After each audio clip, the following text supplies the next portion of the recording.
মনে রাখবেন একটি কথা, যে মাছের মধ্যে কাঁটা বেশি সেই মাছে দেখবেন স্বাদটাও বেশি, বুঝছেন?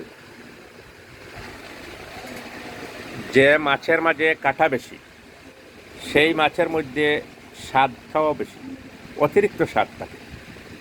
কিন্তু যে মানুষটা সৎ বেশি সে সমাজে সবচেয়ে বেশি কষ্ট করে, সবচেয়ে বেশি নির্যাতিত হয়। আপনারা বিষয়টা ভালো করে দেখবেন। যে মাছে বাজারে গেলে যে মাছের মধ্যে কাঁটা বেশি সেই মাছের মধ্যে স্বাদটাও বেশি। কিন্তু যে মাছ যে মানুষ সৎ বেশি সে সমাজে নির্যাতিত, অপমানিত হয় বেশি, কষ্ট করে বেশি। কথাটি ভালো লাগলে সাবস্ক্রাইব করবেন, লাইক করবেন, কমেন্ট করবেন। ধন্যবাদ সবাইকে।